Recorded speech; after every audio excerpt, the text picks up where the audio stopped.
E a Scala era uma linha de produção. Ela subcontratava estúdios, pequenas empresas que faziam as suas revistas. E tinha, sei lá, milhares de revistas. Mas uma coisa ela não tinha. E é aí que eu vi uma oportunidade. Ela não tinha uma revista de negócios. Olha, então, que interessante. Por exemplo, Você S.A. Exame, não tinha Você S.A. Exame da Scala. Mesmo nesse sistema de produção em massa, digamos assim. E aí, vendo essa oportunidade, eu pensei, vou criar essa revista e vou fazer alguma coisa e tal, mas assim, não pensei na formalização. Tá. Então, simplesmente fui fazendo, apresentei para o diretor, e aí o diretor me deu uma oportunidade, falou, então você vai ser o editor-chefe. Então, do dia para noite, eu saí de estagiário para editor-chefe, assim, num pulo. Tinha ali 20 anos de idade, e, cara, e virei chefe de redação.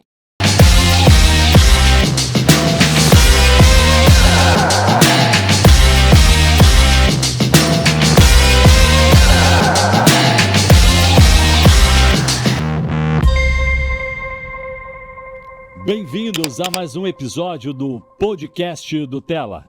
Tela, Negócios e Missões, você já sabe, é onde a gente se encontra para falar de cosmovisão bíblica acerca do mundo dos negócios. E o podcast do Tela é um braço do Teleeducação, a gente vai falar um pouquinho mais sobre o Teleeducação para você, que produz conteúdo transformador, conteúdo para falar de negócios, para falar de missões e como essas coisas se misturam, né? E hoje a gente vai ouvir uma história divertida no mínimo. Eu tenho certeza que você vai gostar da história do Simval Filho.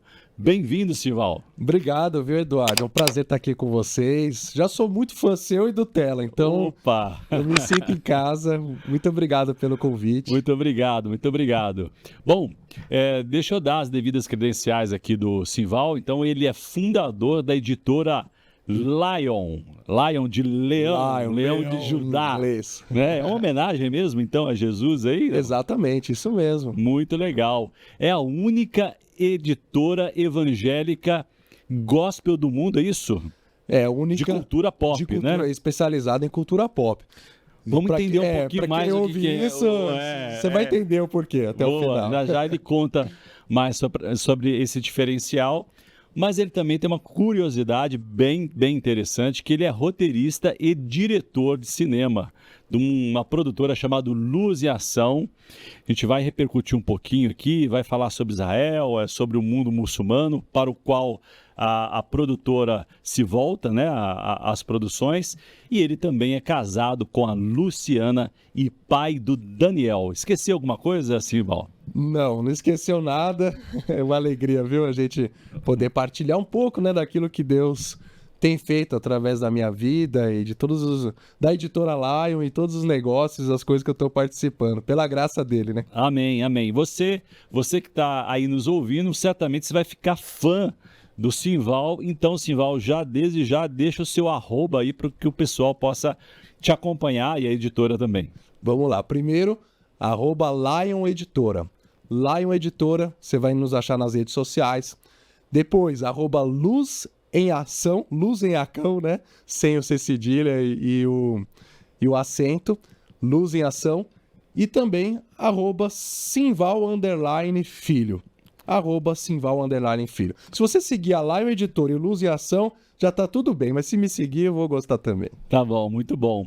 Aliás, falar em seguir, né? A gente pede gentilmente que você nos ajude a levar a história do Simval além das fronteiras do Brasil, porque não, né? Vamos profetizar aqui que a Lion será internacional. Amém, em nome de Jesus. Topa esse desafio, essa profecia, aceita aí? Já topei, no final vou falar o sonho aqui que a gente tem pra Lion. Boa. Então é isso aí. Então a gente pede gentilmente que você curta, né? Os 3 Cs, curta, compartilhe, comente. Os algoritmos adoram, isso é alimento para os algoritmos, para as plataformas. Então ajude a gente a levar esse conteúdo e abençoar muitas vezes. Sabe, Simval, eu sempre comento aqui, gosto de repetir isso, porque a nossa audiência é cíclica, né? Existem empresários que usam o podcast para evangelizar, não é muito legal isso, cara? Muito massa, glória a Deus por isso, né? Então que seja esse o objetivo também, né? É muito bom. Inspirar as pessoas a partir da ótica de Cristo. É isso aí. Simval, vamos começar do começo, né? Vamos. Bom, você me acompanha no podcast já sabe que a primeira pergunta é sobre a adolescência, né? Validada aí por um neurocientista, que na adolescência sempre a gente recebe os inputs da vida adulta nos negócios. Como é que foi a tua história? Como era que o pequeno Simval? Você lia gibi? O que você fazia que fez com que você, como adulto, decidisse investir nesse segmento editorial? Eduardo, já te respondo dizendo, os neurocientistas estavam certos. Uhum. De fato, a minha adolescência tem tudo a ver com aquilo que eu faço hoje. Quando eu tinha ali para 11, 12 anos, eu comecei a ler muito. Eu lia demais. Eu lia desde os clássicos da literatura grega e tudo quanto é livro que você possa imaginar, de política, de geopolítica. Era uma coisa assim muito interessante, de história. Eu gostava sempre muito de história. E aí eu parti também, claro, né, como um bom adolescente, para ler gibis. Eu não tenho memória de eu ler, por exemplo, durante a infância, Turma da Mônica, Tio Patinhas, né, Mickey, essas coisas. Mas eu lia muito na adolescência os gibis para adolescente. Marvel, DC Comics e outras linhas. Você colecionava também? Eu colecionava. Eu já cheguei a ter mais de 3.000 gibis. Uau! Foi um parto de fazer deles. Mas a vida desapegou, né? Graças a Deus a gente não tem que ter apego nesse mundo, né? Diz a Bíblia, né? Verdade. Foi um baita do desapego. E eu não era me convertido ainda, né? Me converti quando eu tinha quase 18 anos. Ah, ok. Então, eu colecionava muito, lia muito, eu mergulhava nesse universo que hoje a gente entende como cultura pop. Sim, sim. Eu colecionava, por exemplo, cinema, muitos filmes. Você é do tempo do videocassete? Então, eu não queria falar isso para entregar a idade. Mas você colecionava fita de videocassete, tinha o videocassete cabeça dupla, né? Tinha, cara. Para fazer cópia. Exatamente. Eu gravava muito, tinha TV a cabo naquele tempo e gravava os clássicos de cinema. Então eu gostava de ver todos os filmes, o melhor do cinema europeu, do cinema asiático. E era aquele adolescente bicho cabeça, né? Bicho grilo, assim. Eu gostava de tudo que era arte e cultura, desde o mais do blockbuster, digamos assim, até as coisas mais refinadas aí que as pessoas quase não assistem, né? Quase não tem público, eu gostava, eu assistia. Verdade.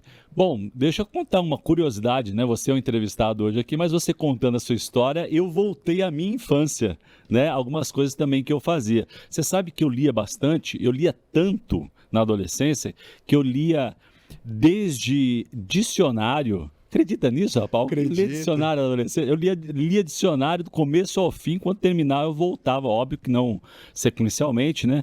Mas para conhecer palavras, entendia que falar bem, olha que curioso, né? Falar bem era importante na fase adulta. Eu lia até pedaço de jornal no ponto de ônibus, pra ter uma ideia. Que legal. Eu gostava de ler bastante. Outras duas coisas que eu gostava de fazer, e é semelhante aí à tua história, gostava demais de filme, cinema, assistia todas as sessões da tarde, né? Maratonava ali, não existia essa expressão.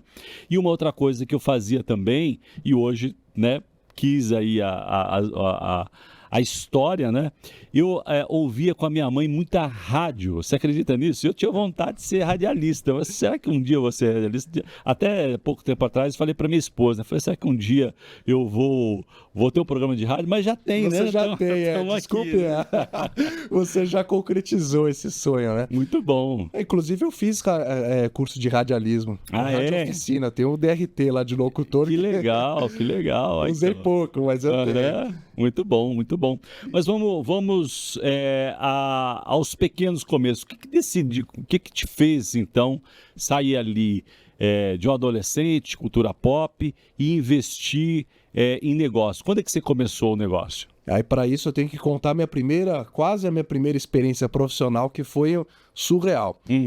Eu estava naquela fase da adolescência de escolher profissão. Eu queria muito, por exemplo, fazer uma faculdade de cinema. Mas aquela coisa, né? Você não tem... Era proibitivo, né? Há muitos anos atrás, custo, exatamente. Né? E depois você vai trabalhar onde, né? Você faz faculdade de cinema, vai trabalhar onde, né? Em Hollywood. Só se teu pai for amigo do Spielberg, né? E eu não tinha esse pai ou tio amigo do Spielberg, e a família toda de funcionários públicos, então aquela mentalidade, né? Outra Não, você realidade, tem que ter né? uma profissão para ter um retorno, enfim. E artista, algumas décadas atrás, não era profissão, né? Exatamente, né? Era Acho uma que não ainda profissão. hoje tem muito preconceito, mas muito menos do que há 20, 30 anos atrás. Artista era desempregado. Exatamente. Eterno desempregado. E aí, com essa visão, eu falei, meu Deus, o que eu faço, né?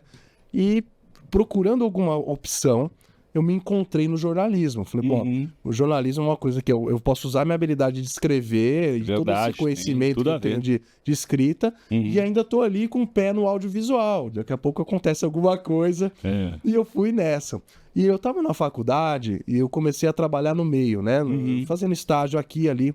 E eu fui estagiário de uma editora, que é a Editora Scala. Ela existe até hoje. Sim, famosa. Muito famosa. Ela tinha um foco muito grande em bancas. Então, as tiragens que as pessoas têm hoje como muito altas para livro, tipo 100 mil exemplares, é um best-seller se um livro vende 100 mil exemplares. Mas naquela época, isso era comum. As revistas, nas bancas, todo mês, cada revista tinha lá 100 mil exemplares. E a Scala era uma linha de produção. Ela subcontratava estúdios, pequenas empresas que faziam as suas revistas. E tinha, sei lá, milhares de revistas. Mas uma coisa ela não tinha. E é aí que eu vi uma oportunidade. Ela não tinha uma revista de negócios. Olha, então, que interessante. Por exemplo, Você S.A. Exame, não tinha Você S.A. Exame da Scala. Mesmo nesse sistema de produção em massa, digamos assim. E aí, vendo essa oportunidade, eu fui batalhando internamente, vamos aprovar essa revista. Vamos... Mas aí, como intraempreendedor, né? Ou você já pensou, bom, eu vou criar uma revista de negócio para mim? Então, na verdade, eu pensei, vou criar essa revista e vou fazer alguma coisa e tal, mas assim, não pensei na formalização. Tá. Então, simplesmente fui fazendo, apresentei para o diretor, e aí o diretor me deu uma oportunidade, falou, então você vai ser o editor-chefe. Que legal. Então, do dia para noite, eu saí de estagiário para editor-chefe, assim, no pulo. Tinha ali 20 anos de idade e, cara, e virei chefe de redação. Então, eu tinha que pensar na contratação de outras pessoas. E foi uma primeira experiência empreendedora, né? Em gerir uma equipe, em fazer um projeto acontecer dentro dos prazos. E era um sofrimento, né? Porque você imagina, esse estilo de produção era tudo assim, menor custo possível para o maior resultado que você conseguia entregar. Sim. E eu aprendi muito, porque nesse tempo eu frequentei os grandes eventos de empreendedorismo, entrevistei grandes nomes, os maiores diretores, CEOs da época. Uau, eu entrevistava com 20 anos de idade. Então, 20 anos de idade. Eu aprendi fazendo. Muito bom. Tem um grande aprendizado aí, eu quero chamar a atenção aqui da nossa audiência, porque empreender é um ato de fé, um desafio enorme. Né? Mas você está contando uma história que tem a ver com o empreendedorismo dentro da companhia, que chama intraempreendedorismo, que é uma forma de você começar. Perfeito, né? Isso Porque mesmo. Às vezes ou não tem dinheiro, ou não tem experiência, ou não tem os dois, né?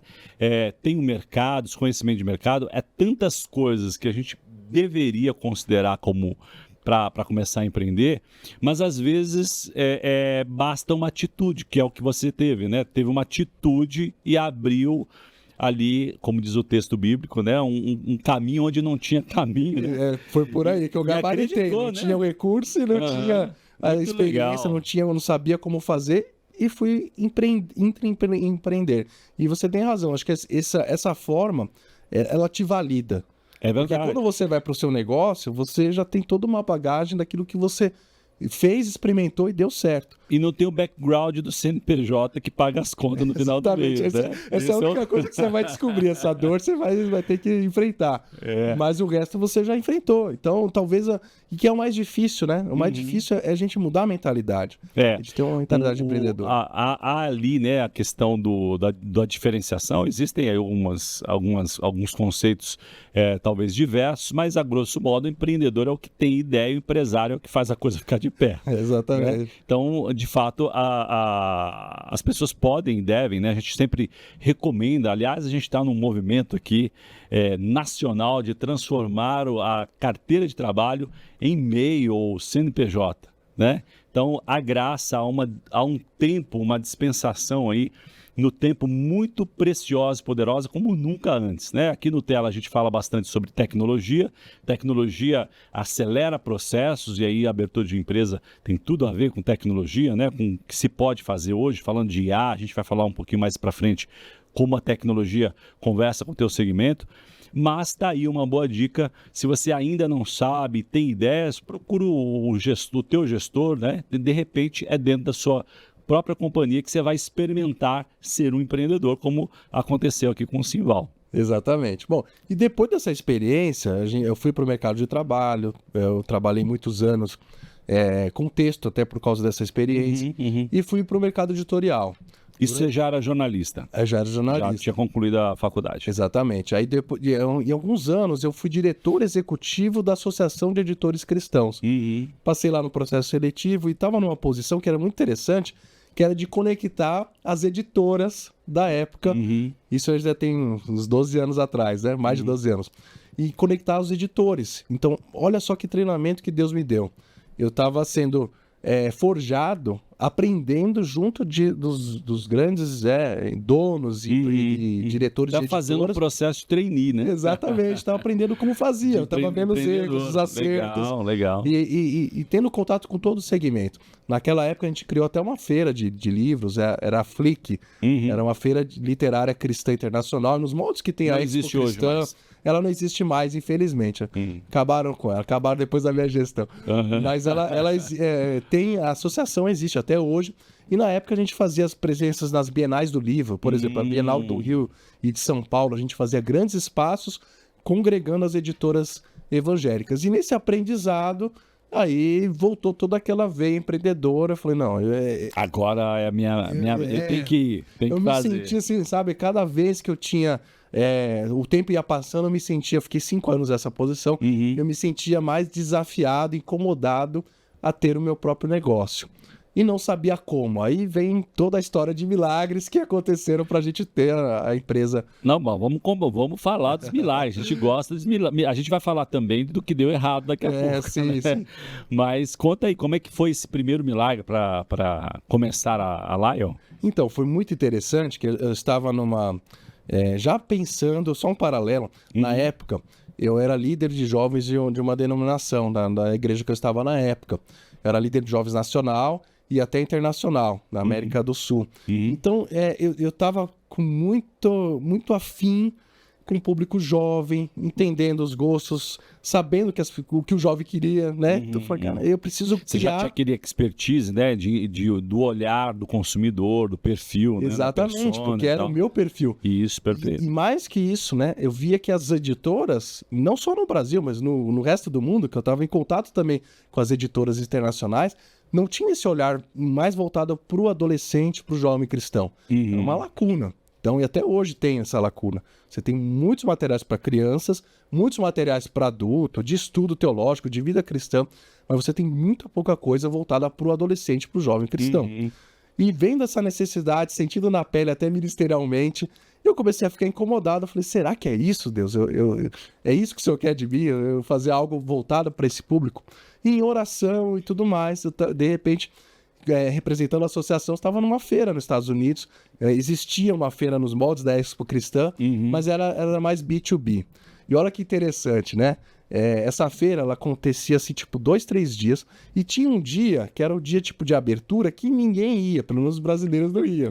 Então, ficava ali só os americanos. E era uma feira que esses americanos, as editoras americanas, elas queriam negociar direitos com todos os países do mundo, licenciando as obras deles, né? O americano tem esse defeito, né? Ele gosta de licenciar para o resto do mundo, mas muito difícil você licenciar algo para lá. Pelo menos nos proteção de mercado, o modelo é diferente, né? O modelo é diferente, com certeza. Bom, e aí eu estava lá, cheguei antes, né, que todo mundo, não tinha nenhum brasileiro ainda, e naquele dia meio morto de feira, eu comecei a bater um papo com o dono da Kingston Comics, que hoje é uma grande parceira nossa, né? Ele é focado em quadrinhos, histórias em quadrinhos cristãs. Ele estava desenvolvendo uma Bíblia em quadrinhos, começando a desenvolver. E ele é um pastor, inclusive. E a gente começou a bater papo. Eu fiquei aquele dia inteiro de feira, batendo papo com ele. Falando de ministério, de família, de vida, de tudo. Fez uma imersão ali. Legal. Aí, aproveitando a oportunidade, né? E é isso que é interessante, que quando a gente se submete aos propósitos de Deus... as coisas acontecem. Deus gera as conexões. E o mais difícil é a gente alinhar nossos sonhos terrenos aos sonhos de Deus.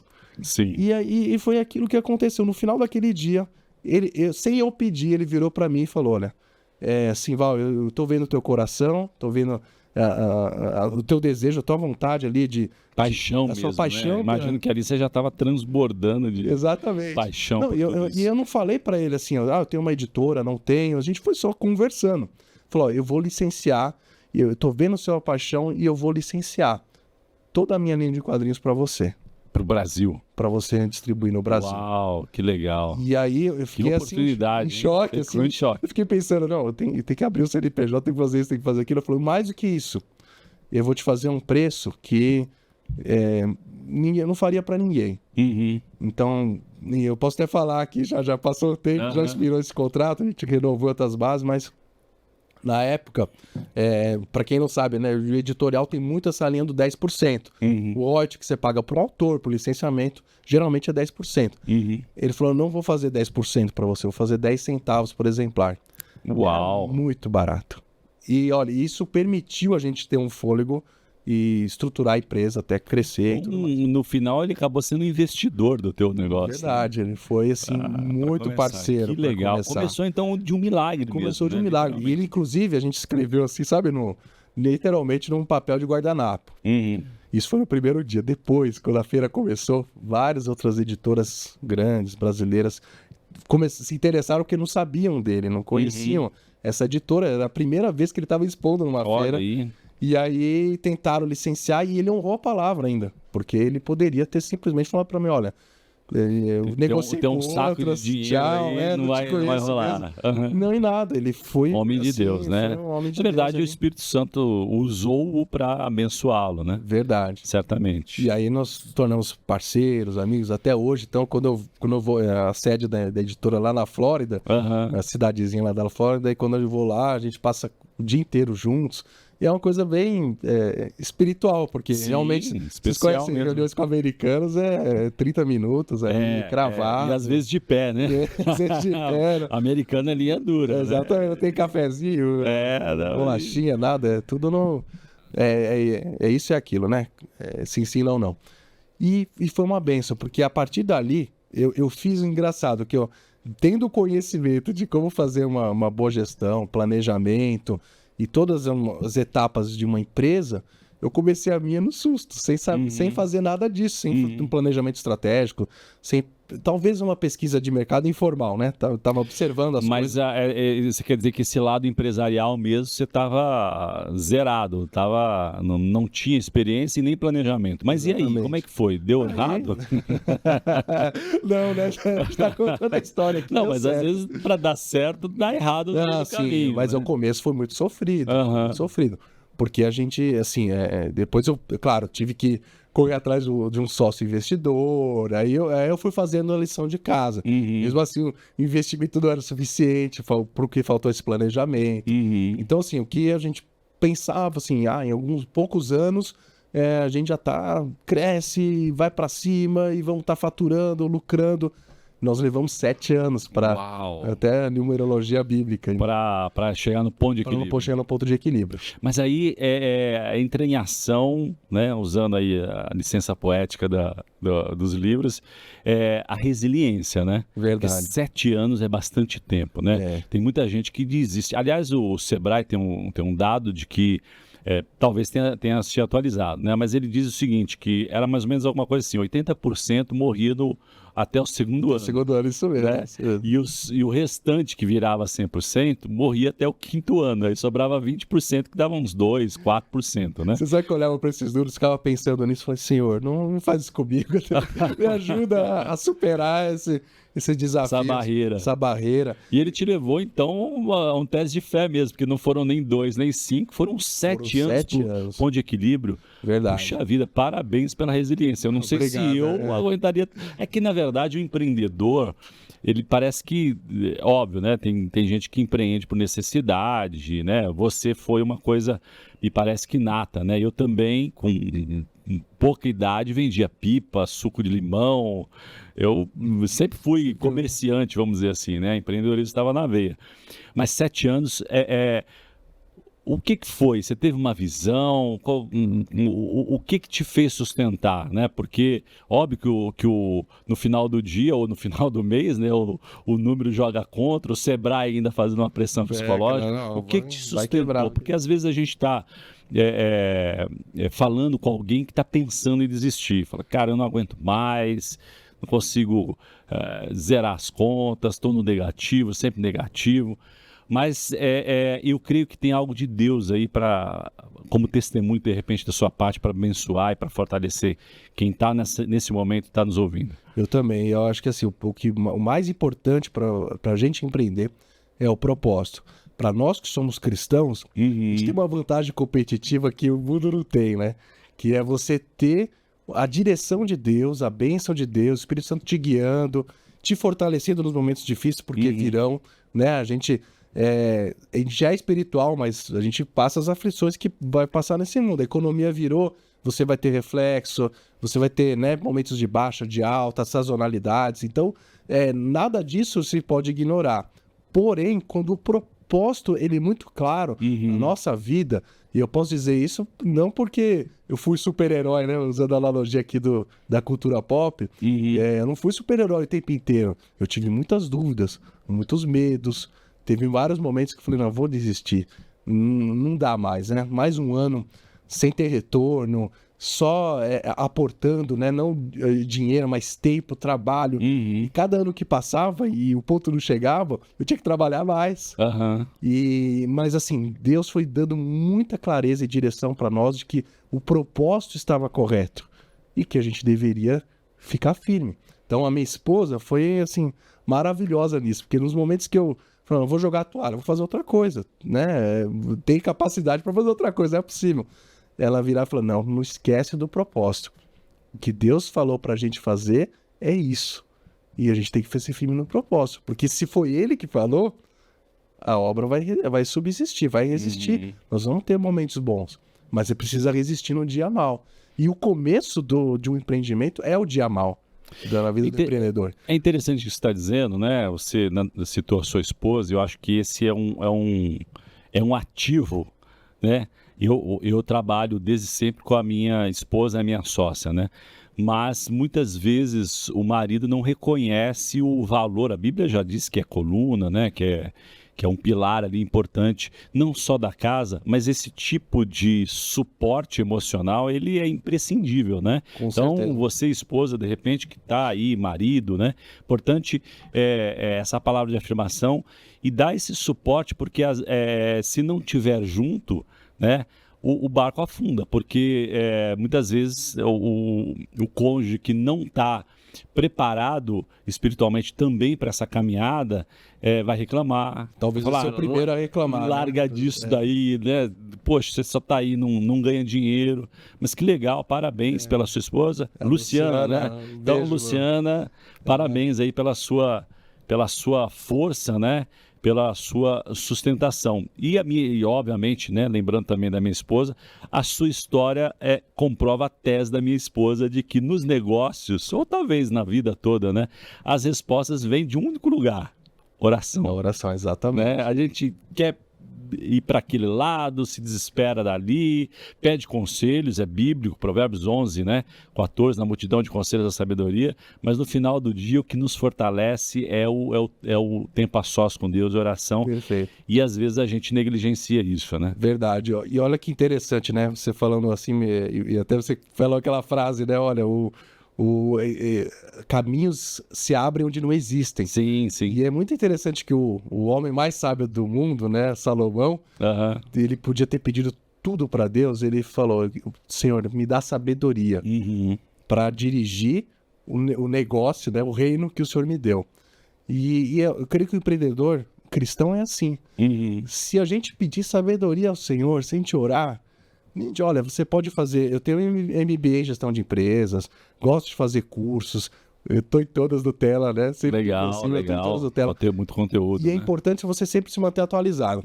Mas se você não tiver uma caminhada, uma trajetória de oração com Deus, você não vai ouvir de Deus, o mestre do universo, o Senhor de toda a criação, aquilo que ele precisa direcionar para você. Então, é meio que contrassenso, sabe? Você ouve tudo e não ouve aquele que mais pode te ajudar.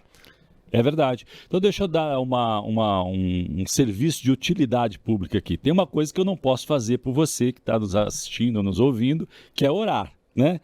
Aquela coisa do a sós com Deus, ajoelhar e buscar a presença de Deus, certo? Não conheço todo mundo, então eu posso fazer uma oração genérica, mas de fato essa vida de oração é individual, né? Intransferível. Intransferível. Assim como a salvação. Mas algo que eu posso te ajudar é te recomendar o conteúdo do Teleeducação. Teleeducação, a gente trabalhou com bastante carinho para criar, na verdade, masterclass, né? Bastante assunto como empreender com a cosmovisão bíblica, ou seja, qual é a regra de ouro, segundo a Bíblia, para empreender. Então, com isso a gente pode te ajudar, pode te recomendar também assistir todos os nossos conteúdos aqui do podcast do Tela, né? Tem bastante história inspiradora, bastante conhecimento, né? E te recomendar também entrar no site do Tela Negócios e Missões. Lá, certamente, né, nas grandes capitais, outras cidades aqui de São Paulo, você vai encontrar um núcleo do Tela, então você pode se conectar a esse núcleo, parte do segredo do sucesso, imagino que você também tem alguma história sobre isso, é network, né? Aí você se movimentou, foi lá para os Estados Unidos, é assim que o mundo funciona. Sabe que eu vi recentemente, Simval, fazendo parênteses aqui, eu já volto com você aí para te ajudar, né, para fechar essa dica. Eu vi um vídeo falando que mais de 70%, para não errar o número, das pessoas com muito êxito nos negócios, o negócio surgiu de um network. Verdade, né? Então, são prova disso. Pois né? Então, o poder do network. Então, busque conhecimento, né? Busque se capacitar. A oração é imprescindível, intransferível, ela que é o fiel da balança, mas também Deus não vai fazer aquilo que depende de você. Então, a gente quer te ajudar com o Teleeducação. A gente, inclusive, está com um desafio bem bacana. Você que já nos acompanha há mais tempo já sabe, mas é sempre importante reforçar, de que a gente está considerando, né, que aquele que abençoa é infinitamente abençoado. É o texto bíblico, né? É da lei da semeadura. Então você pode comprar vouchers, você certamente conhece um jovem, alguém que está pensando em empreender. Então, além de comprar um acesso do Teleeducação para você conhecer bastante coisa sobre empreendedorismo, a gente recomenda que você compre mais 11, pelo menos, o voucher e abençoe jovens que estão querendo empreender, ou talvez que nem saiba que existe empreendedorismo, e você vai ser um instrumento de Deus para levar essa visão de Deus, né, e de fé para esse jovem. Então, compre 12 vouchers e abençoe a sua comunidade, na sua igreja, na sua família. E certamente nós teremos a maior nação empreendedora, isso que a gente tem orado aqui dentro do Tela. Mas voltando aqui então à sua história, aí veio o anjo do Senhor, como é o nome dele? Do americano lá? Ele chama Art. Art Ayres. Ele fez uma boa arte na sua vida aí, né? Perdão do trocadilho. Mas e aí? Aí deu 7 anos, o que aconteceu? Depois de muita luta, a gente conversou, eu lembro da Dilma, né? Eu Sim. Gosto muito dela, além das anedotas. Né? Hoje no almoço eu estava lembrando de uma boa dela, mas ela é inesquecível. Pois esses dias o Putin elogiou ela. Era uma loucura, né? Deixa pra lá. A piada é pronta. Mas assim, foram anos difíceis. Pela macroeconomia. Sim, tem isso por todo também. Esse cenário. Eu lembro, você falou de resiliência, eu lembrei de várias situações, a gente carregando um carro, uma doblô antiga, tal, do meu sócio, e colocando várias histórias em quadrinhos, as que a gente tinha na época, e eu ia para o Brasil inteiro. Porta a porta, vender porta a porta. Eu digo assim, que era pra pessoa não pensar, né? Porque se eu não desse tempo para pensar, depois eu vejo, não, eu já te entrego agora. Era um apelo. E aí, então, eu fiz algo que, não que eu não tivesse habilidade de venda, sei lá, mas assim, eu tive que ser o vendedor, o editor, o entregador, tudo ao mesmo tempo. Faz tudo, é isso aí. E acho que isso é muito legal de um negócio, é que você, principalmente no começo, você precisa estar disposto a pôr a mão na massa. É isso aí. E um negócio cresce sozinho, cresce sim. é por pensamento, força do pensamento, força de vontade. É preciso muita mão na massa. E aí tem várias histórias desse tempo, né? Uma delas, assim, que eu gosto de contar é que, visitando uma loja no interior do Paraná, a dona, ela olhou uma revista em quadrinhos. Nossa, o diabo era maior que o anjo na capa. O desenho, isso? É Apocalipse, a gente tem essa revista até hoje. Mas o que aconteceu? Erraram na proporção não ali? É só fazer prestação artística. Tipo assim, o anjo menor e o diabão lá na capa. E é claro, a gente sabe que o anjo vai vencer, né? Mas a dona da loja ali, ela pegou, olhou a capa assim pra mim. Ela já tava cheia de preconceito. Ela era assim, bem pentecostal, assim. E aí só que ela não esperava que eu também era. Aí ela jogou assim, a revista assim no balcão e falou: eu não quero comprar esse negócio, isso é do capeta. Aí eu peguei a mão dela, falei assim, esqueci o nome dela, mas senhora, do capeta, essa mentalidade que você tem. Uau. Porque nenhum jovem está entrando na sua loja. A gente tem tanto material bom para os jovens e você está perdendo a oportunidade de evangelizar os jovens. Mas eu vou orar agora com você e em nome de Jesus nós vamos mudar essa história. Você vai comprar os produtos e nós vamos estar juntos nessa. Se não vender, você devolve. Mas eu quero crer que essa loja vai estar um dia cheia de jovens. Tá? E acredita que ela orou comigo, ela ouviu a oração, pensei que ela ia me bater em algum momento. Ouviu a oração, comprou, depois se tornou cliente regular nossa. Tudo. Que legal, que legal. E, enfim, foram muitas histórias assim, no começo, vencendo também um pouco de preconceito, porque eu digo assim, que você trabalha com cultura pop, já explicando um pouco o que é a cultura pop, a cultura pop é essa cultura do nosso tempo massificada. Sim. Televisão, cinema, quadrinhos, as séries, né, de TV, eu falo televisão é streaming, é outra realidade, mas as séries e todo esse universo de cultura pop que a maior parte da igreja por muito tempo ignorou, né, simplesmente... Isso é do mundo, né? É do mundo, é do capeta. Mas no final do dia acabava consumindo com certo culpa. Exatamente. Né? E aí tem várias estatísticas, por exemplo, o público, os nativos digitais, geração Z, X, são aqueles que mais consomem esse tipo de conteúdo. Por exemplo, ficam, 70% do tempo conectado em telas. Sim. Se você pegou aquele aplicativo lá e vê o tempo de tela da galera hoje, a gente assusta, cara, da molecada, adolescente, jovem. Então, esse público, ele precisa de alguma coisa que vai conectar com ele. Aí é a palavra consumir, de Deus. Conectar a massa, né? A cultura pop que ele está vivendo, né? Exatamente. E esse é o nosso papel. Assim como Paulo fez isso com os gregos, ele foi em Atenas falando do conhecimento que ele tinha da cultura grega. Sim. Nós fazemos isso a partir do conhecimento que a gente tem da cultura pop. Você gosta de Vingadores, você gosta de Harry Potter, você gosta, seja lá do que for, eu estou te apresentando o Deus que você não enxergou através da cultura pop. Inclusive, falando as coisas negativas que ela tem, que você não deve consumir, que você não deve... Você deve aprender pelo anti-exemplo, mas nós podemos aprender lições espirituais com os filmes, com as séries, com os jogos desse tempo. E aí, aos poucos, a gente foi vencendo esse preconceito e assumindo essa missão de não ser somente uma editora de quadrinhos cristãos, mas uma editora de cultura pop cristã de uma forma abrangente. Então, assim, a gente foi sonhando jogos como esses, jogos de tabuleiro, jogos de cartas. Nós fomos sonhando bíblias diferentes, fomos sonhando coisas para adolescentes, para jovens que falassem desse universo. E por isso que a gente fala que é a única no mundo editora de cultura pop cristã. Você tem outras editoras que têm alguma coisa parecida. Mas vocês assumiram esse protagonismo para pensar isso como cultura pop. Exatamente, com esse foco, esse foco objetivo.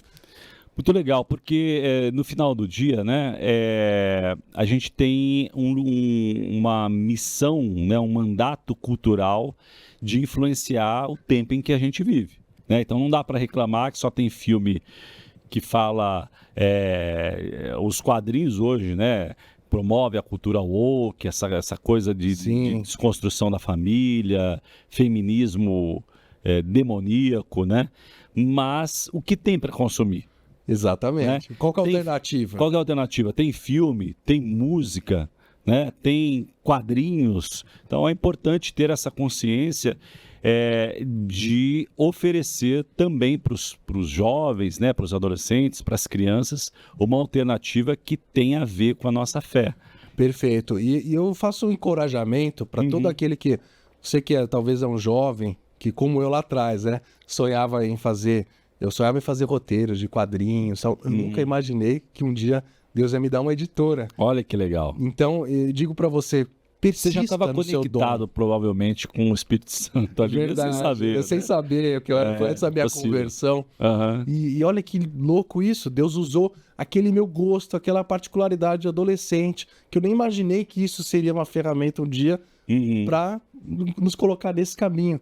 Então, eu digo para todo mundo que tem um dom artístico, e muitas vezes você pensa assim, mas como é que eu vou fazer essa ponte entre o meu dom nesse mundo como está e tal? É só pensar naquilo que você acabou de dizer. Por que será que essa agenda woke e tantos outros valores que são anticristãos estão tão presentes na cultura?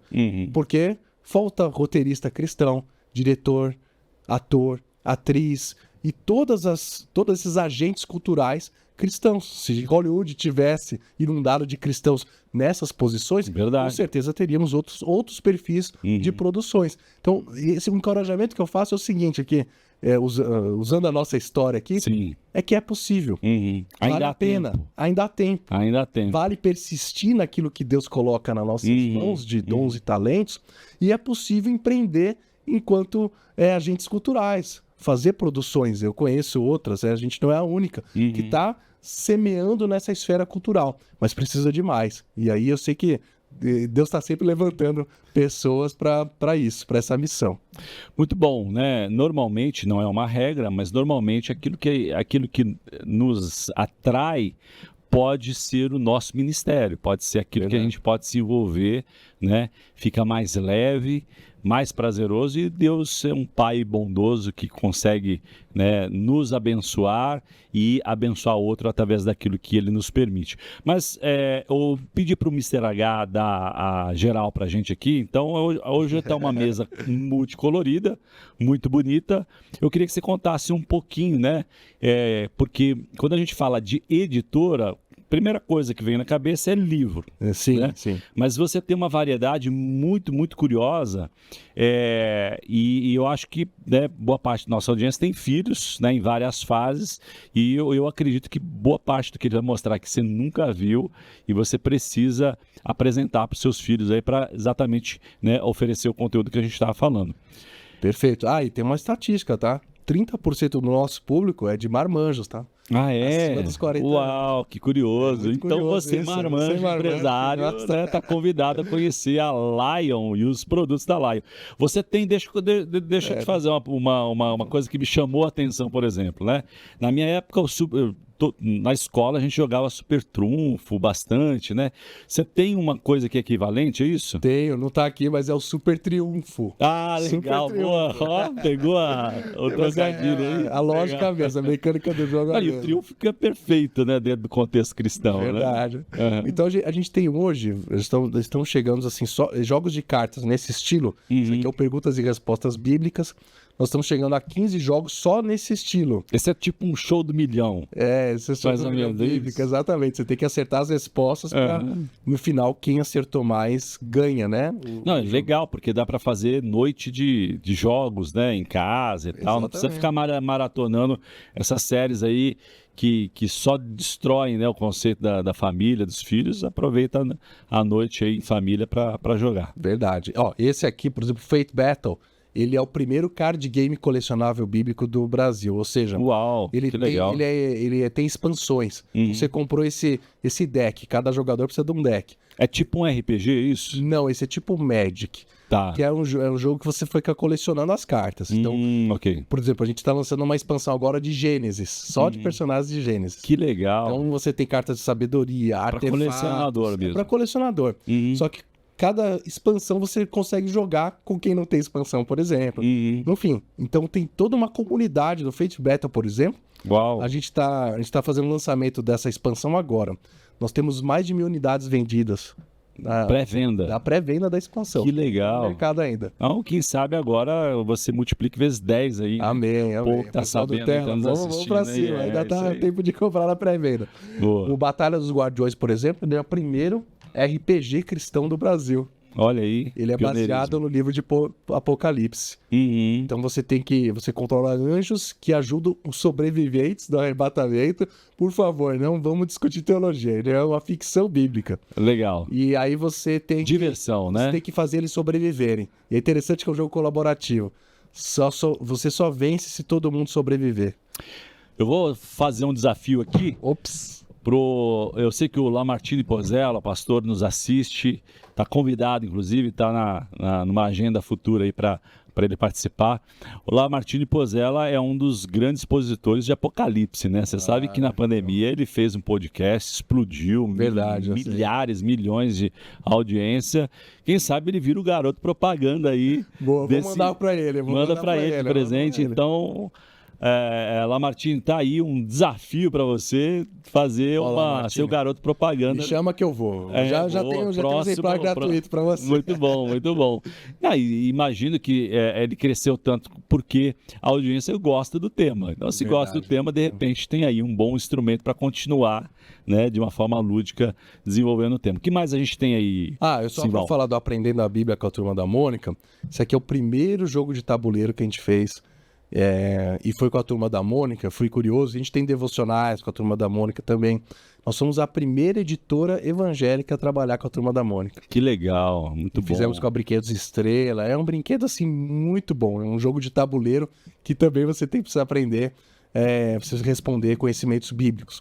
E aí a gente tem também uma linha toda infantil com 3 palavrinhas. Aqui a gente tem muito famoso, né? Muito famoso. A gente foi a primeira editora, a primeira empresa a licenciar com 3 palavrinhas quando não era essa potência toda.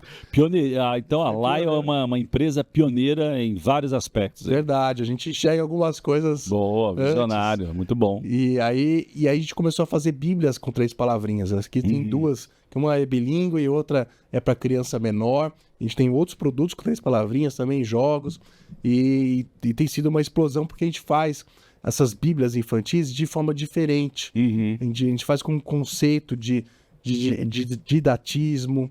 Não é uma bíblia só uma historinha, mas sempre tem uma aplicação, tem um ensinamento mesmo para o pai fazer com o filho junto. Então o pai também aprende. Que legal. Junto. Então, ou seja, não é só história pela história, tem ali algo espiritual mesmo por trás. Exatamente. E aí nós temos várias histórias em quadrinhos, por exemplo, o Peregrino Mangá, que é o clássico. É o clássico, né? Só que é a única versão em quadrinhos que existe. E, enfim, temos os livros de cultura pop. Esse aqui é o Devocional Gamer. É um devocional maravilhoso. Que legal. Qual que é a faixa de idade aí? Esse é para criança. Já ali, criança alfabetizada, de 8 a 11, 12 anos. E esse devocional tem um QR Code em cada devocional para você aprender a jogar o jogo. Claro, sempre aprendendo lições espirituais junto com o seu jogo. Que diferente, hein? Puxa vida. Muito, muito interessante. Aí nós temos várias coisas. A Bíblia Verbo, que eu gosto muito. A Bíblia Verbo é a primeira Bíblia em estilo fotográfico que foi feita no Brasil. Então ela é uma proposta, parece uma revista, só que é o Novo Testamento em formato de revista. Eu diria que é uma Bíblia Magazine, né? Então, muito legal. E você tem um livro também, né? Tem um livro que é o Manual Cristão da Cultura Pop. Esse livro eu sou suspeito para falar, que foi o único de todas. A gente tem mais de 120 produtos na editora e foi o único que eu consegui coescrever, porque falta tempo, é tanto projeto. Imagino, que bom. No momento, Eduardo, eu tô trabalhando em 53 projetos ao mesmo tempo. Uau! Porque tem coisas que vão ser lançadas esse ano que vem, daqui a 2, 3 anos. Sim, tem prazos diferentes.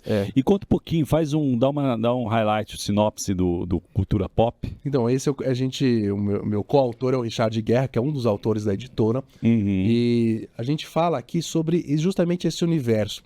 O que eu percebi ao longo do tempo? Falei, puxa, tá faltando um referencial teórico.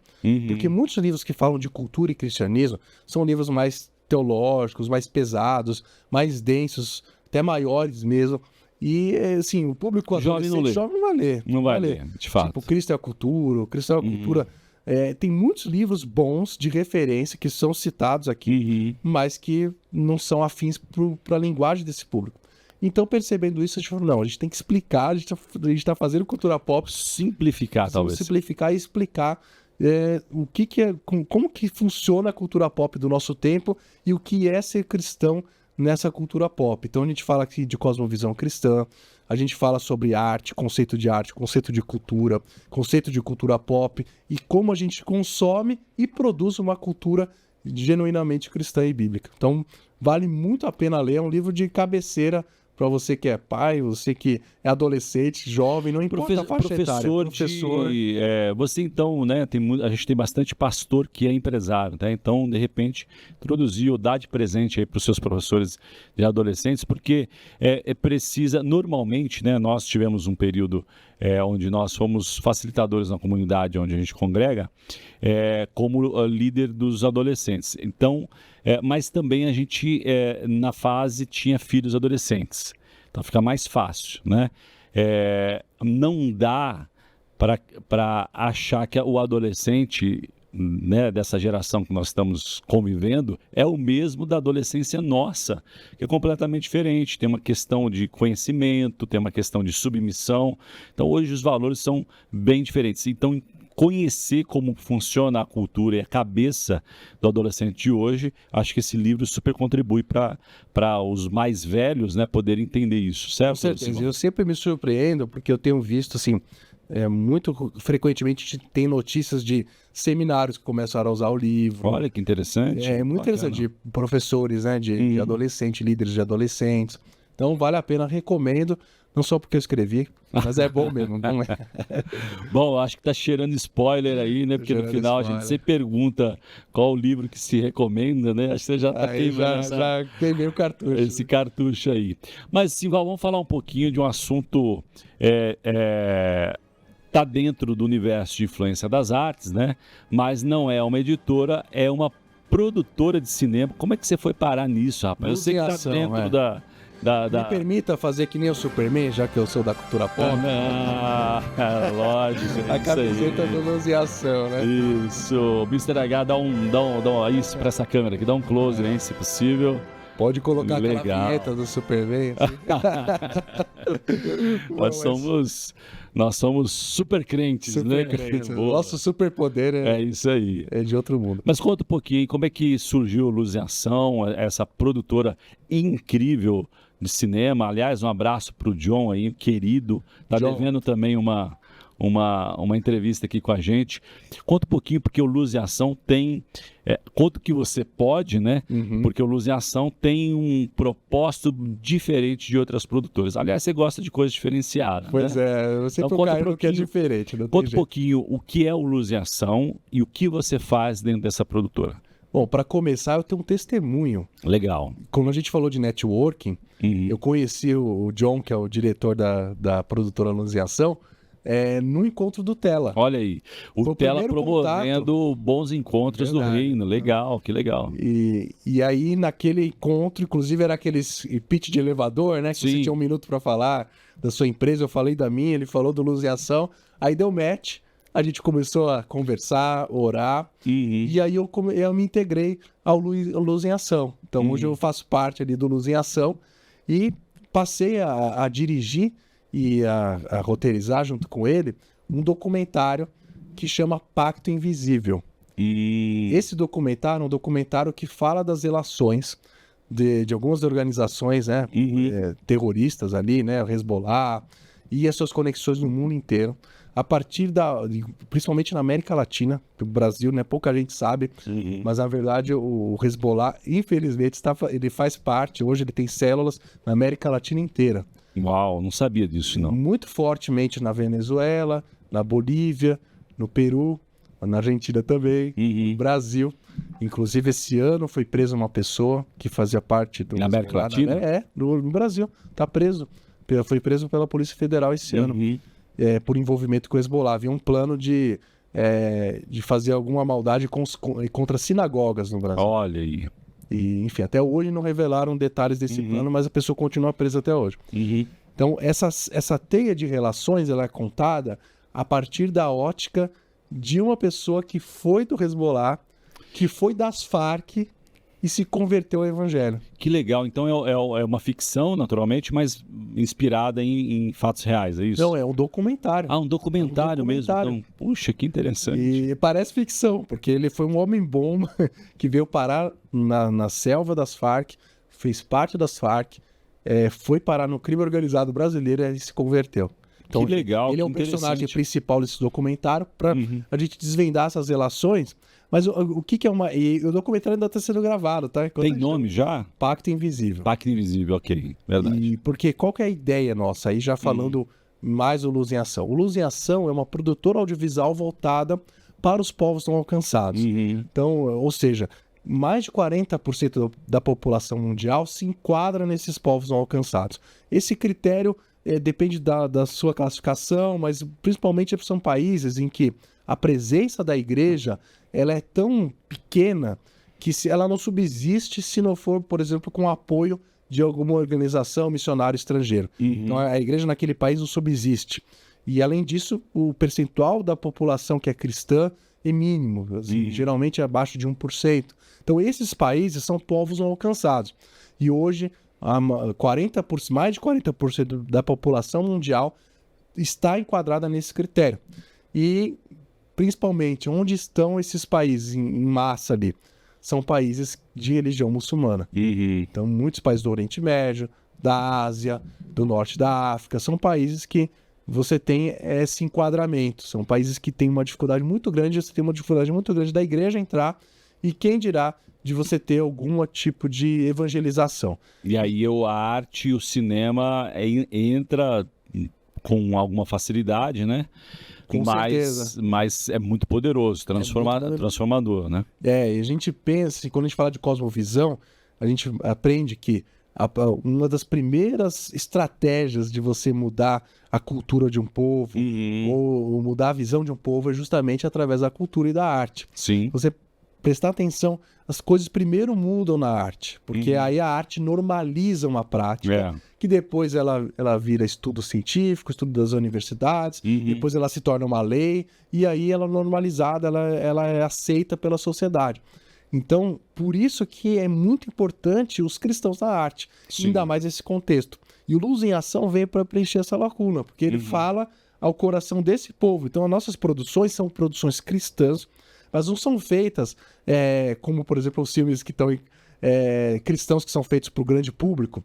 Agora, a Forja, Deus Não Está Morto, esse tipo de produção que é gospel, que é feita para um público mais acostumado e que aceita o cristianismo. Ela é muito mais voltada para o cristão. Aí o Luz em Ação trabalha com um não cristão de fato. Exato. O nosso objetivo é que, por exemplo, esse documentário que a gente está produzindo, ele tem que passar e alcançar a audiência muçulmana que está lá, o iraniano, o iraquiano, o paquistanês e tantos outros povos, o saudita, aqueles povos que mais precisam ouvir o evangelho, porque esses são países que se você olhar as estatísticas, quantas igrejas oficiais tem na Arábia Saudita, na Riad, a capital, que hoje está muito famosa por causa do futebol, tem todo esse movimento, tem 0 igrejas.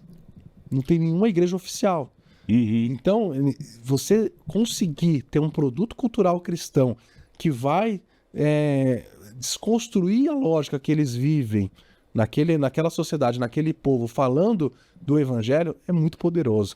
E aí a gente tem que fazer algo muito inteligente, porque se o objetivo é alcançar aquela audiência, eu não posso fazer um filme que vá abertamente falar contra eles, mas tem que ser algo que vai dentro da cultura deles, mas constrói, né, ou comunica o valor. Exato. E tem uma coisa muito legal de ser dita, né? Que vocês usam atores muitas vezes da mesma etnia para conectar e dar veracidade, né? Isso é incrível, né? O John comentou comigo, né, que um curta-metragem que foi rodado no Rio de Janeiro, né, eles inclusive fiz uma ponte para ele, pediu uma ajuda para encontrar um jovenzinho, né, tinha um personagem que era uma criança, um adolescente, que fosse da mesma nacionalidade para o qual o filme estava sendo pensado. Isso é demais, né? Muito bom, né? Muito legal, muito legal. E isso é incrível. A gente pode pensar assim, né? Por isso que eu falo que o poder da cultura e como Deus usa pessoas que estão dispostas a usar a cultura para falar dos valores do reino. Talvez você nunca imaginou, quem está nos assistindo, que tem uma produtora que fica no Brasil, a sede está em Natal, que faz filmes, né, produções audiovisuais para povos muçulmanos não alcançados, vai para outro continente. Você talvez nunca tenha assistido uma produção, mas você vai entrar lá agora no Instagram e vai achar o Luz em Ação e vai assistir. Mas o objetivo está sendo alcançado, pessoas estão sendo atingidas. A gente tem vários cases aí, vários testemunhos de pessoas que assistiram, daqueles países que assistiram essas produções e estão sendo impactadas. Que legal. Um incrível. Recentemente a gente ficou sabendo de uma indiana, que tem uma população muçulmana muito grande na Índia, que assistiu uma das produções nossas, que é o Agar, e agora ela é estudante, ela está em processo de conversão, está se convertendo. Que legal. E ela está usando o filme como parte do TCC dela.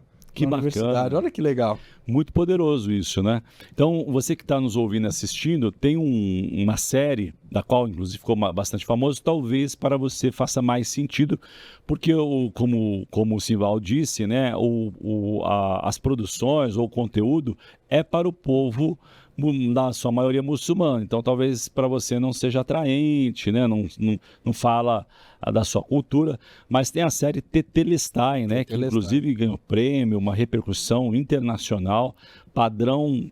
A referência que a gente tem aqui na América é o The Chosen, né? Então o Tetelestai está ali em pé de igualdade em termos de qualidade visual, de produção. Então chegou ao seu conhecimento, então você pode orar, você pode inclusive contribuir, né? Porque na verdade a Luz em Ação é um trabalho missionário. Isso, né? Uma entidade sem fins lucrativos. Mas é uma entidade sem fins lucrativos. Então está aí, você está querendo, estava orando para Deus te encaminhar aí para um trabalho que faz a diferença de uma forma realmente incrível. Né? Luz em Ação, qual que é o @ Luz em Ação? @Luz em Acão, né? Luz em Ação, sem cedilha, sem acento. Você procura no Instagram, aí no nosso Instagram você vai ter acesso tem um link para você assistir todas as produções, como muitas são curtas-metragens, vale a pena. Você sempre dá uma zapeada no Netflix, sabe o que você vai ver e tal. Assiste, mesmo que não seja afinco, nossa, eu não sabia que existia. Mas tem cada história incrível, Agar que eu mencionei, tem outras, Sepá, que são histórias, muitas vezes são histórias reais, né? E que tem uma bela produção. Como você falou, é nível hollywoodiano. Sim. Só que é feito no Brasil, por brasileiros e para povos não alcançados. Se Deus queimou isso no seu coração, sabe? Eu preciso, de alguma forma, contribuir para esses povos. Eu não sei como fazer. Estou te apresentando uma ferramenta. Sem dúvida. Luz em Ação é uma ferramenta para isso. Uma ótima ferramenta. Eu tive o prazer, né, de ser convidado para um jantar que o John ofereceu aqui em São Paulo para umas pessoas ligadas à área da indústria de cinema. E no final ele imprimiu, né, previamente ele imprimiu o nome das etnias ali não alcançadas, né?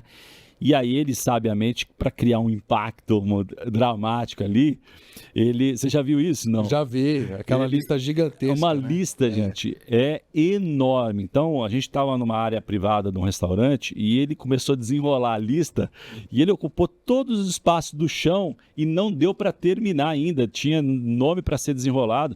A gente, na verdade, Simval, vive numa bolha, né? Aqui em São Paulo, Megalópole, uma cidade incrível, mas a gente não tem noção da quantidade de povos não alcançados ainda hoje, no tempo que a gente vive, com tecnologia, com inteligência artificial, com tanta informação, né, internet, mas tem tanta gente ainda fechada ao mundo e, sobretudo, ao Evangelho. Verdade. E Luz em Ação é uma luz, né?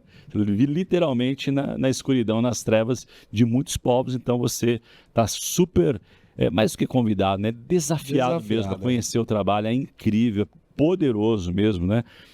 Às vezes a gente questiona, né? Fala assim, puxa, mas será que isso daí, essa ONG aí é séria, é de Deus, não sei o quê? Mas o Luz em Ação, eu garanto para você que é as duas coisas, não só de Deus e tem um impacto poderoso, como o testemunho que você citou aqui. E eu não sou Tony Stark, ou como é que chama lá, Nick Fury. Isso. Mas assim, a gente está convocando.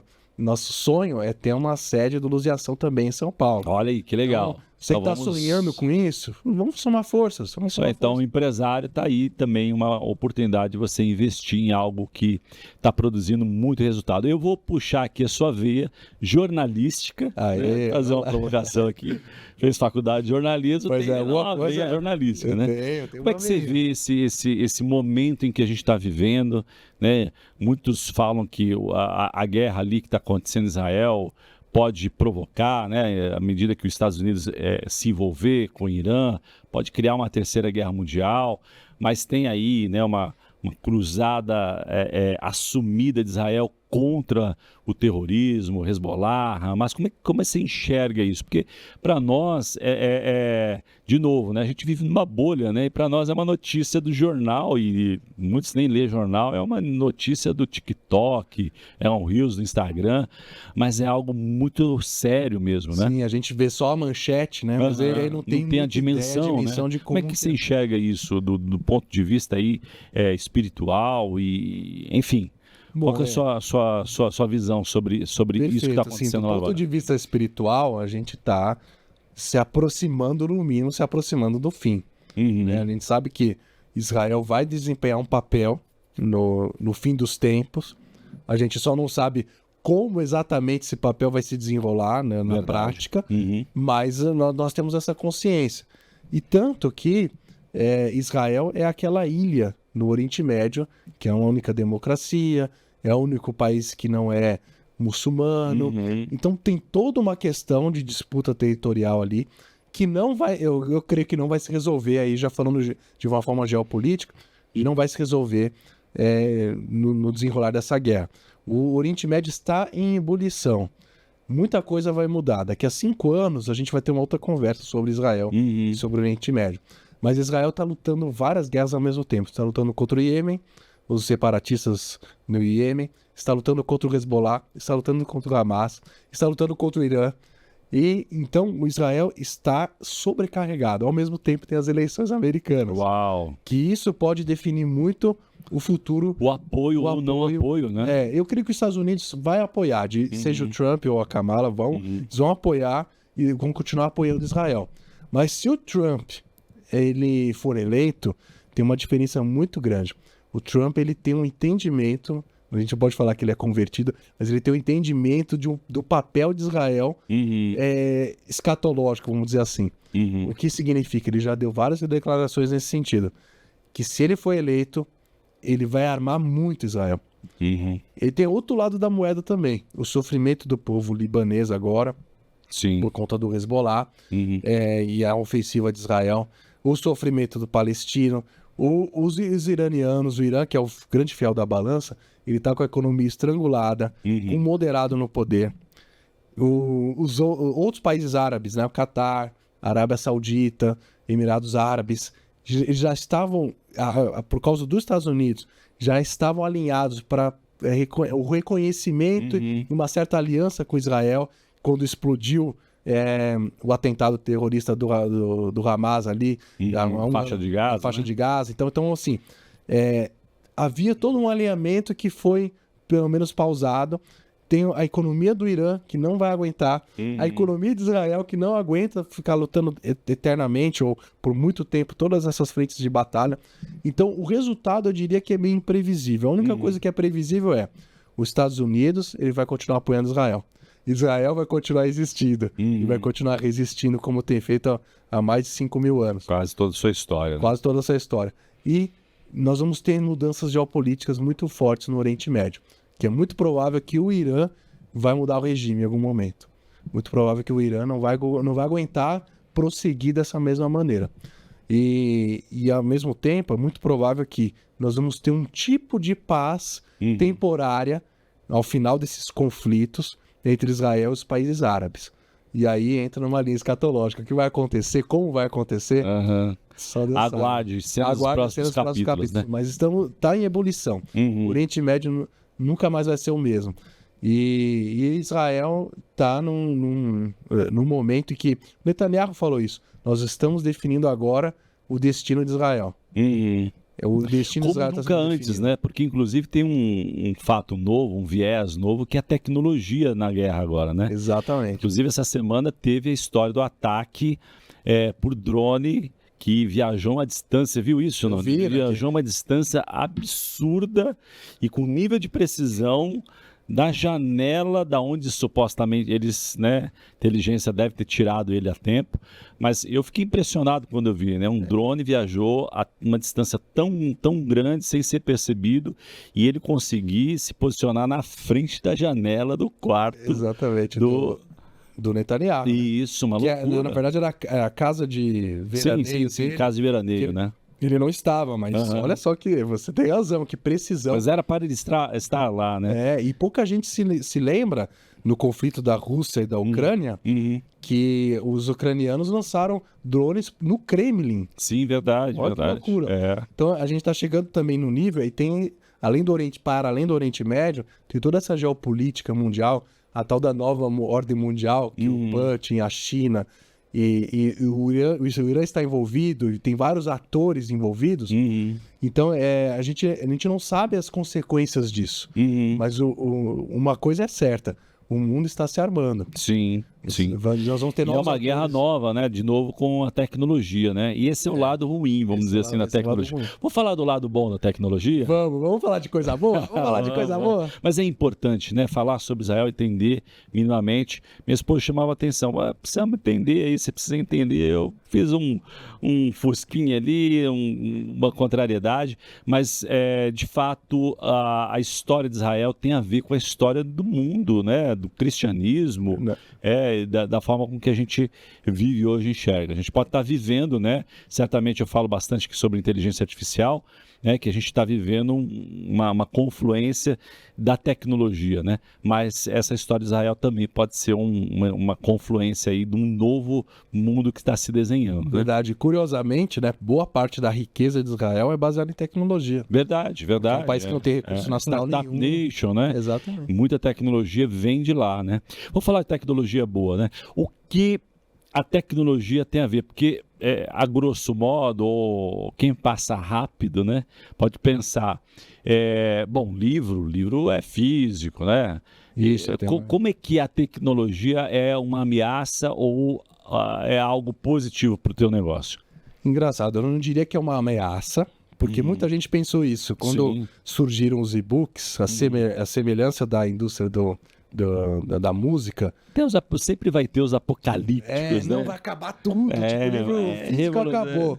E olha só que interessante, por exemplo, a Alemanha e os Estados Unidos são os principais mercados de e-books.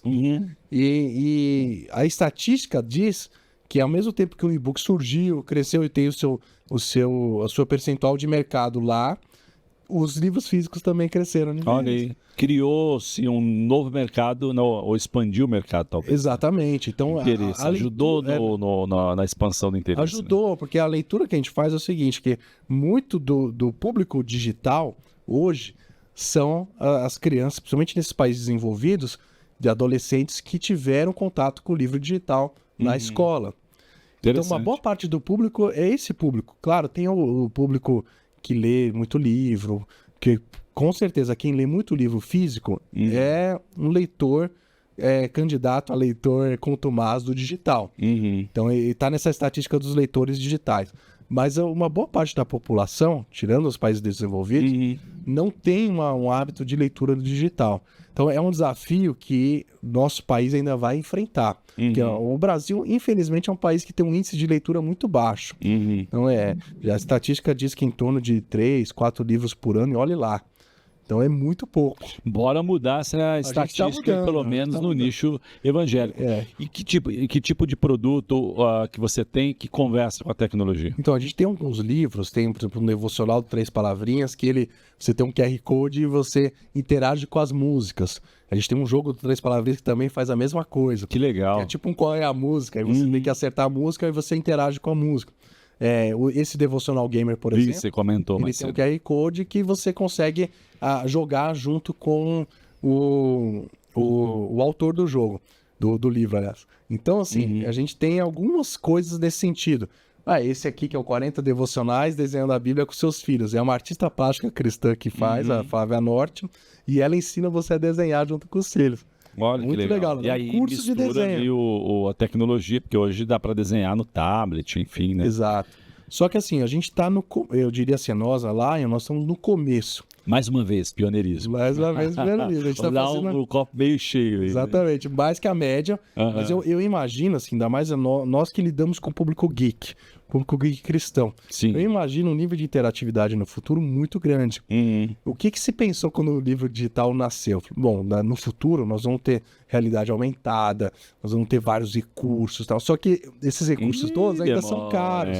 Então tá tudo muito demorado. Massificar, né? Mas eu penso nisso, eu penso que no futuro nós vamos ter muito mais experiências digitais com todos os nossos produtos. Eu gostaria de proporcionar isso. Todo livro nosso, todo jogo tem uma experiência digital linkada a ele. Boa estratégia. Vai ser assim. Já que o assunto é tecnologia, deixa eu aproveitar aqui a oportunidade e falar de um parceiro patrocinador, inclusive deixar aqui o convite para você que deseja nos apoiar e ser um patrocinador dos episódios, mas assim como o Wings Group AI, uma empresa de inteligência artificial que produz vários produtos, vários estudos de caso para acelerar tudo aquilo que qualquer empresa, né, processos, a área de comunicação, a área de marketing, é uma verdadeira revolução, né? wingsgroup.ai, o domínio é esse, né? Tá aí na sua tela. Então, se você não sabe por onde começar na inteligência artificial, se você não sabe como pôr a inteligência artificial no dia a dia da sua empresa, então tá aí uma boa dica para você, Wings Group AI. Estamos indo para o final aqui, o papo bom, acaba rápido, né? Se você quer ter aqueles áudio, né? A gente tem aí, Mr. H, não tem, né? Essa sonoplastia aí, quem sabe providenciar para os próximos, né? Tem alguns papos que são muito bons e parecem que passam muito rápido. Então, indo para o final aqui, o livro, então, você já queimou. O livro, já queimei a cartucho. Acha Cristão da cultura pop. Acha onde? Vamos só dar o serviço aí. Tem na Amazon? Tem em todo lugar, sim. Uma das melhores livrarias, na Amazon, em todo lugar. Mas, para você que nos assiste, a gente vai soltar o cupom TELA no site da Lion, lioneditora.com.br, e você vai ter 20% de desconto. Olha aí, Manual Cristão da Cultura Pop. Isso aí você vai poder comprar qualquer produto nosso. Que legal. Com esse então, cupom extensível aí. Que cupom extensível TELA. Só digitar TELA no código de cupom no nosso site. Boa. lioneditora.com.br. Maravilha. Duas últimas perguntas. Você aí com 7 anos de resiliência, certamente tem um conselho bom para quem está pensando em desistir e um conselho para quem está olhando pro Toy Story e fala assim, será que eu aguento 7 anos, né? Estou olhando para sua câmera ali, conselho aí para nossa audiência que talvez esteja nesses dois momentos aí. Bom, para você que está começando ou resistindo, né? E talvez dizendo para si mesmo, puxa, já fui até o meu limite, eu tenho uma palavra para você. Primeiro, olhe para o propósito. Se Deus te deu um propósito, Ele vai te dar provisão.